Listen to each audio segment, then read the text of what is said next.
Brandon Graham was candid with what he was thinking inside of his brain about what he's seen from Jalen Hurts. We're still trying to really pinpoint why the Eagles collapsed last year. Here's something that Brandon Graham had to say about the difference he's already seen in his team's franchise quarterback. And you could just see that Jalen's getting comfortable by the day, and just the way he's moving even quicker than he was last year. I think he was probably dealing with some stuff last year, but you can tell that he got a new and improved, view of, just life this year. And I'm excited for him because you can tell that he is excited. You see him, y'all always be on him about smiling, but I know him personally, so it'd be like, it's like that boy is really happy with what's going on, so I can't wait to see him go out there and do his thing. There's a lot there, Chris. Now, we knew he had that knee injury last year that they never put on the injury report. We knew there was like a Sunday night game. Was it against the Dolphins early on where he started to run and it's like something's wrong with him? Right. And they never admitted there was anything wrong with him. And then we had the stuff at the end of the season when he was seemingly healthy, but something was clearly off. There was some reporting from ESPN.com within the last week or so about the relationship between head coach Nick Sirianni and Jalen Hurts and how that created kind of a toxic situation and contributed to the collapse. But to hear Brandon Graham say, he was dealing with some stuff last year, we knew that. We've kind of forgotten about it because the late season stuff took over the full narrative. But the idea that he's got a happy outlook, that things are positive. I mean, there's a balance there that you need to have. The coach and the quarterback don't need to be best friends, but they need to have a relationship that works. It can't be dislike. It can't be mistrust. It can't be animosity. They have to be aligned, and maybe last year they weren't. No, it doesn't sound like a lot was aligned there in Philadelphia last year. I mean, certainly, we know he dealt with the knee injury and all that. Do I think that was totally, killed his play? No. I mean, he still ran for over 600 yards and did that. There's no doubt. I don't think it's about the physical elements of it, right? To me, watching back and doing my quarterback rankings and all that, man, he did some of his best things I've ever seen him do as far as quarterbacking is concerned to a degree, working the pocket, waiting for people to come open, making some high-level throws and all of that as well, right? But also, it wasn't perfect, and there are missed throws. And then, of course, there is where, for lack of a better way to say it, it seemed lack of institutional control by the quarterback and the coach.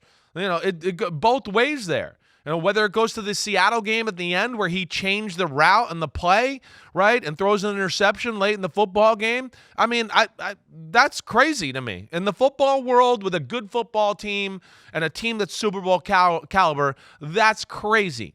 So that, I think, shows the problem of maybe Sirianni not having enough control. And from what anybody you hear there, Jalen Hurts thought he was the man in Philadelphia. There's definitely issues there in that locker room. That's not even debatable. We know that. And there's issues, whether it's, Sirianni's leadership, and there's definitely issues of the locker room is not all in love with Jalen Hurts. There's a little bit of both going on there. So hopefully they can mend that, get that back on the right, straight and narrow here. And I think, of course, new players, new coordinators, a new look for the team, I think will go a long way to help that. They felt the pressure last year when things started to go bad, and then they could not reverse it and get out of it.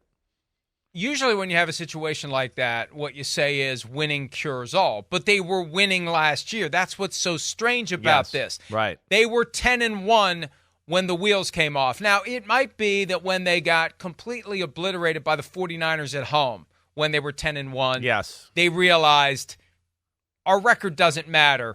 We're going to step into this buzzsaw in the postseason. We're not getting to the Super Bowl again. We're not going to get lucky again and have Brock Purdy suffer an elbow injury and ruin the chance of the 49ers to beat us. We're done this year, and it just kind of disintegrated after that. But regardless, there'll be that same feeling this year if they're winning. It's not going to be until they're tested.